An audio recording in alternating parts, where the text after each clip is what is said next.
All right, welcome to The Explainer. So, have you ever found yourself completely drawn to someone? Even when, on paper, it makes zero sense? Today, we are digging into the science of attraction to figure out what it is we really want in a partner. And, trust me, the answer involves a pretty intense battle between your ancient brain, your conscious mind, and a hidden blueprint you didn't even know you had. Yeah, we've all heard this, right? Or something like it. It's this idea that attraction is just raw, this primal force that totally ignores your checklist of good qualities. It's like it plays by its own rules, and logic has absolutely nothing to do with it. But what if that's not the whole story? What if that initial spark, or the lack of one, isn't the end of it? Because the science here is pretty surprising. It turns out our brains are basically running a few different attraction programs all at the same time. Okay, so to get a handle on this, we've got to go back, way, way back. Our whole journey into what makes us tick romantically, it starts with our deep evolutionary programming. And where does this story start? You're gonna love this. With fruit flies.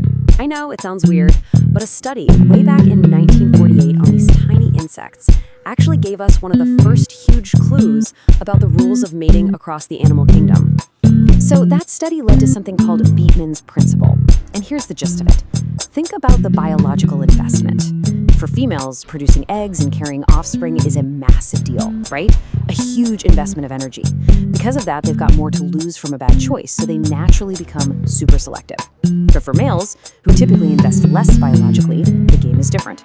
Their reproductive success often comes from mating with as many partners as possible, which, you guessed it, leads to a ton of competition. And that fundamental difference right there, that became our evolutionary blueprint for attraction.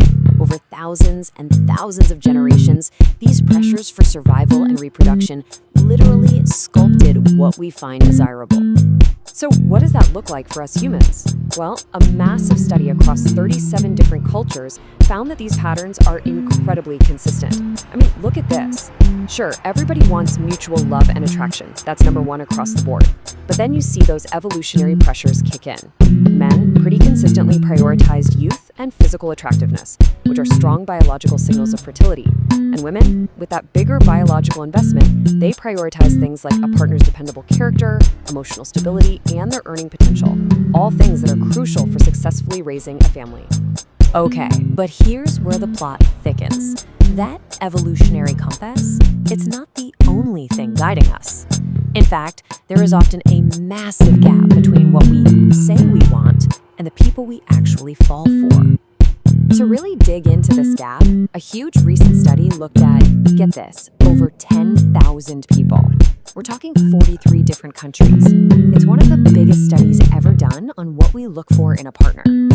And the clever part is, they didn't just ask people to fill out a survey of what they wanted. No, they compared those stated ideals to the actual romantic choices people were making. And the results? They were pretty shocking. Just look at this chart. It lays out the biggest finding perfectly. Both men and women wildly underestimated how much physical attractiveness actually mattered to them. But check out the difference.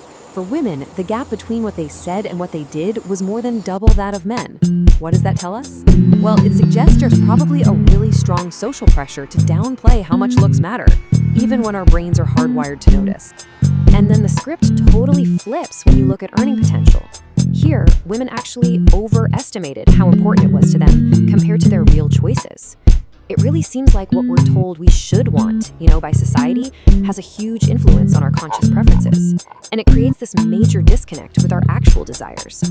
So clearly, we're not that great at knowing what we really want, or at least, we're not great at admitting it. So if it's not just evolution, and it's clearly not just what we say we want, what is the missing piece of the puzzle here? This mismatch proves there has to be a third, deeper force at play, one that can sometimes override everything else.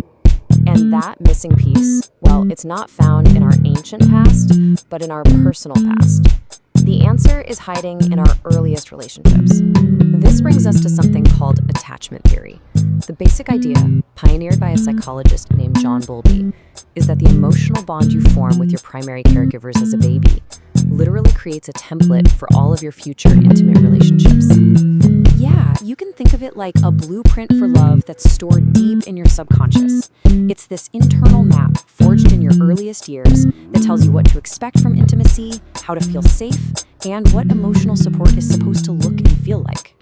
So from these early bonds, we each develop one of 4 main attachment styles.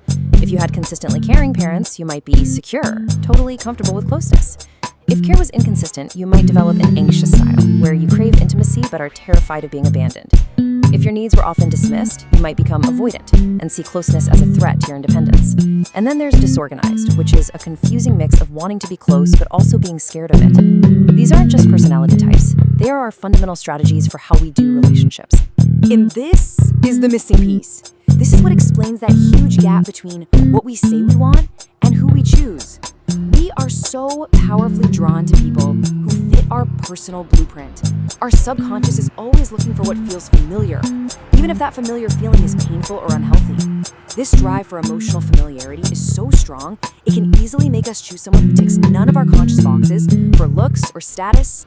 All right, so now we can finally put it all together. When you combine our evolutionary wiring, our conscious checklists, and this hidden relationship blueprint, you get a much, much more complete map of human attraction. See, attraction isn't just one thing. It's not a switch that's either on or off. It's this dynamic dance between these 3 different layers. You've got your ancient biology pushing for survival, your conscious mind looking for that perfect partner on paper, and your subconscious heart just searching for a feeling that feels like home.